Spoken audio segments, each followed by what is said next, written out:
अस्सलाम वालेकुम फ्रेंड, कैसे हैं आप सब। उम्मीद करती हूँ कि सब खैरियत से होंगे। आज मैं आपको बता रही हूँ शलवार में बेल्ट डालने का तरीका।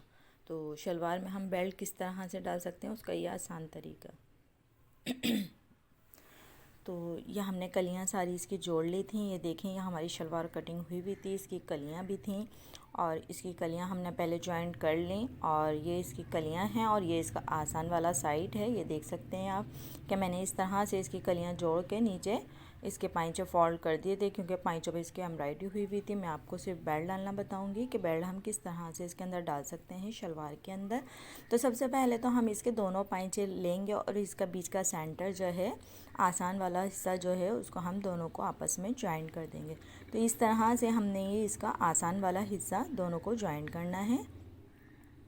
देखें, इस तरह से ये हमने इसके दोनों आसान को ज्वाइन कर लेना है और फिर उसके बाद इसको सीधा करना है और फिर हम बेल्ट डालना बताएंगे कि हम बेल्ट इसको किस तरह से डाल सकते हैं।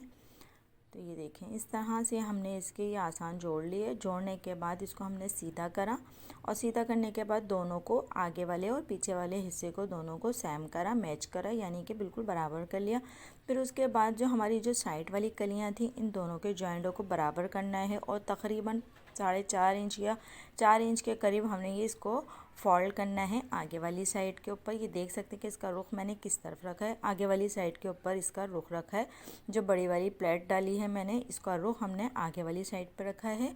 और इसी तरह से हम इसका सेंटर बिठाकर इसी तरह से कलियों को, दोनों के जोड़ों को मिलाकर, और दूसरी वाली साइड का रुख हमने उसको आगे की तरफ ही रखा। यानी कि एक साइड हमने इस तरफ से इस तरफ का रुख रखा था और वाली हाथ का रुख हमने वो आगे की तरफ रखा था। इस तरह से पहले हम जो बड़ी वाली प्लेट्स हैं उनको हम दोनों को सेट कर लेंगे। पहले हम बड़ी वाली प्लेटें डालेंगे, उसके बाद हम सेंटर वाली डालेंगे। तो सबसे पहले तो हमने ये बड़ी वाली डालनी है। इसको डालने से हमारा पाइंचा बिल्कुल सेंटर में रहता है और ये डालनी ज़रूरी होती है। तो इसको डालने से जो हमारे पाइंचे की फिनिशिंग है और पाइंचा हमारा खड़ा रहता है, एकदम बिल्कुल नोक बनी रहती है।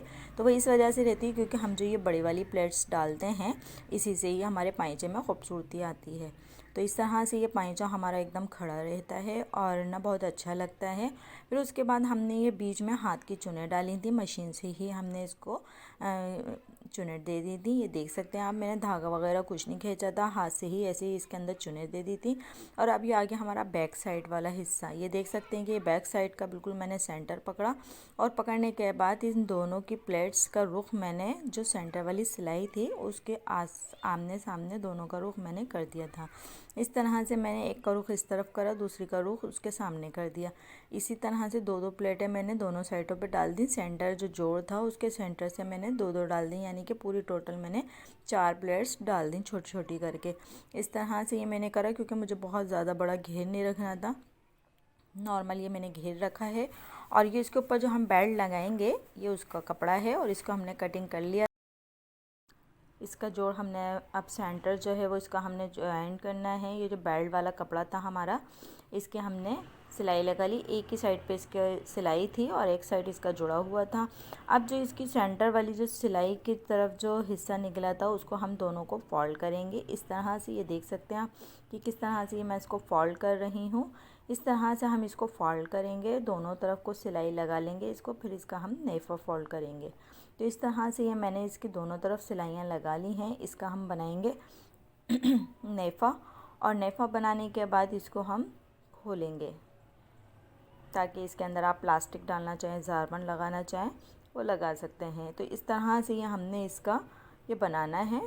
ये देखें, इस तरह से फिर इसको हमने फोल्ड करना है। फोल्ड करने के बाद पूरे हिस्से में हमने इसको गोल पे ही सिलाई लगा देनी है। तो इसी तरह से हमने इसकी पूरे में सिलाई लगा दी और जो इसका सेंटर वाला हिस्सा था इसका हमने हॉल खोल दिया है। क्रीपर की मदद से हमने इसका हॉल खोल दिया ताकि इसके अंदर से जारबन वगैरह जा सके। अब इसको और इसको हम बिल्कुल सेंटर बिठाएंगे। अगर थोड़ी बहुत चुनों में फ़र्क हो तो आप चुनें बढ़ा सकते हैं और अगर नहीं आ रहे तो खोल भी सकते हैं थोड़ी बहुत।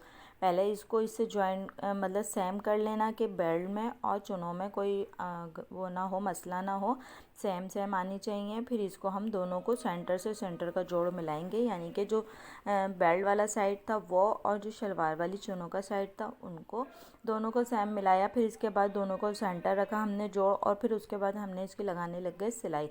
तो इस तरह से हमने शलवार वाला हिस्सा नीचे रखा था, बेल्ट वाला हिस्सा ऊपर रखा था, और इसको हमने सीना शुरू कर दिया। इस तरह से हमने इसको पूरे पे गोल बेल्ट को चढ़ा दिया। ये देखें इस तरह से चढ़ा दिया।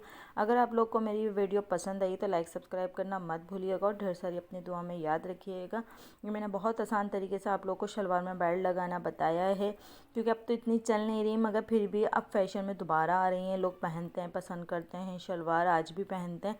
तो इसमें बेल्ट डालने में प्रॉब्लम होती है, तो ये बेल्ट डालने की भी मैंने आपके लिए वीडियो बना दी कि आप लोग देख सकते हैं कि बेल्ट हम किस तरह से शलवार में डाल सकते हैं। क्योंकि ट्राउज़र सीना तो आसान होता है, सब सी लेते हैं, शलवार में बेल्ट डालना थोड़ा सा मुश्किल होता है, तो उसमें लोग फंस जाते हैं, समझ नहीं आता क्या करें, कैसे बनाएं, कैसे डालें बेल्ट।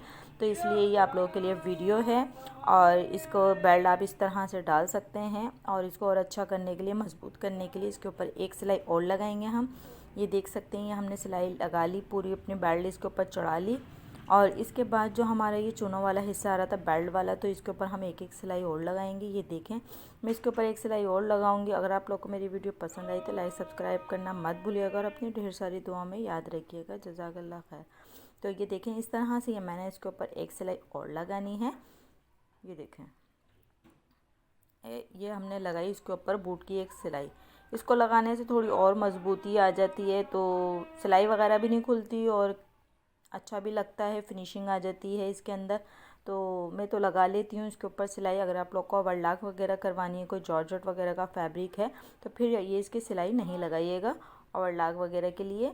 और अगर कॉटन लॉन है तो आप ये सिलाई ज़रूर लगा लिएगा। ये देखें, डबल सिलाई लगानी अच्छी भी लगती है। तो इस तरह से ये हमने इसको तैयार कर लिया। अब इसके ऊपर प्रेस होगी और फिनिशिंग इसके ऊपर आ जाएगी। ये देख सकते हैं आप, ये कितना